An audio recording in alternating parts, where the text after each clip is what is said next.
SFI പ്രസ്ഥാനം തന്നെ കേരളത്തിൽ നിന്ന് തുടച്ചു നീക്കണമെന്ന് സുധാകരൻ പറഞ്ഞിട്ട് ഒരാഴ്ച തികഞ്ഞിട്ടില്ല. അതിനു മുൻപ് സുധാകരൻ നേതൃസ്ഥാനത്ത് നിന്ന് തുടച്ചു മാറ്റപ്പെടുന്ന സ്ഥിതിയിലായി കാര്യങ്ങൾ. എറിഞ്ഞ വടി കൊണ്ട് തന്നെ സുധാകരന് തല്ലുകിട്ടിയെന്ന് പറഞ്ഞാൽ മതിയല്ലോ. ഉടൻ തന്നെ KPCCയിൽ നേതൃമാറ്റം ഉണ്ടായേക്കാം എന്ന വിവരങ്ങളാണ് ഇപ്പോൾ പുറത്തു വരുന്നത്. അധ്യക്ഷ സ്ഥാനത്ത് നിന്ന് സുധാകരനെ മാറ്റിയേക്കാമെന്ന് പുറത്തു വരുന്ന റിപ്പോർട്ടുകൾ സൂചിപ്പിക്കുന്നുണ്ട്. സുധാകരനെ മാറ്റി മാർച്ചിൽ തന്നെ പുതിയ അധ്യക്ഷനെ കണ്ടെത്തിയേക്കുമെന്നാണ് വിവരം. തെരഞ്ഞെടുപ്പിന് മുൻപ് സംഘടനയിൽ സമ്പൂർണ്ണ അഴിച്ചുപണിയാണ് ഹൈക്കമാൻഡ് ലക്ഷ്യം വെക്കുന്നത്. KPCCയിൽ ഒത്തൊരുമയില്ലെന്നും അധ്യക്ഷനും പ്രതിപക്ഷ നേതാവ് VT സതീശനും തമ്മിലുള്ള അധികാര വടംവലി ശക്തമാണെന്നും തെരഞ്ഞെടുപ്പ് തന്ത്രജ്ഞനായ സുനിൽ കനകോലു ഹൈക്കമാൻഡിനെ നേരത്തെ അറിയിച്ചിരുന്നു. കൂടാതെ ശശി തരൂരിന്റെ പേരിലുള്ള തർക്കവും ബഹളവും കൂടി കൊഴുത്തതോടെ കോൺഗ്രസിൽ തമ്മിൽ തല്ലും വെടിയും പുകയുമൊക്കെയാണ്. തെരഞ്ഞെടുപ്പിന് മുൻപ് പാർട്ടിയിൽ വരുത്തേണ്ട മാറ്റങ്ങളെ സംബന്ധിച്ചിട്ടുള്ള വിശദമായ റിപ്പോർട്ടും കനകലു സമർപ്പിച്ചിട്ടുണ്ട്.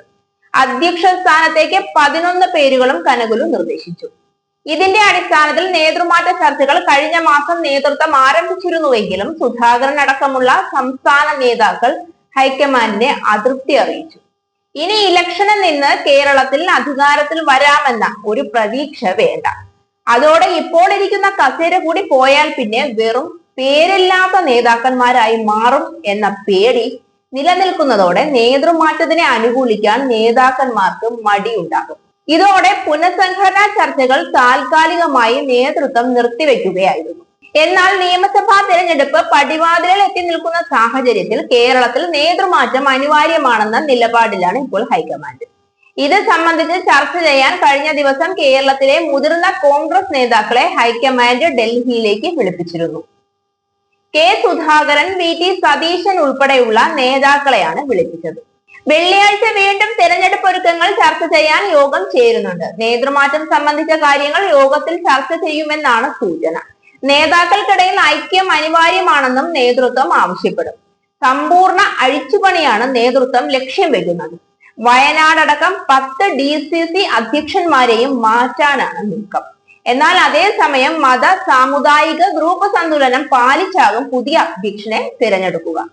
ബെന്നി ബെഹന്നാൻ, അടൂർ പ്രകാശ്, കൊടിക്കുന്നിൽ സുരേഷ്, ആന്റോ ആന്റണി, സണ്ണി ജോസഫ്, റോജി M ജോൺ എന്നിവരുടെ പേരുകളാണ് നിലവിൽ പരിഗണിക്കപ്പെടുന്നത്. പുതിയ പേര് സംബന്ധിച്ച് സമവായം ഉണ്ടാക്കാനാണ് ഹൈക്കമാൻഡ് ലക്ഷ്യം വയ്ക്കുന്നത്. തെരഞ്ഞെടുപ്പിന് മുൻപ് പുനഃസംഘടനയെ ചൊല്ലി പാർട്ടിയിൽ തർക്കമുണ്ടാകുന്നത് തിരിച്ചടിയായേക്കാമെന്ന വിലയിരുത്തൽ നേതൃത്വത്തിനുണ്ട്.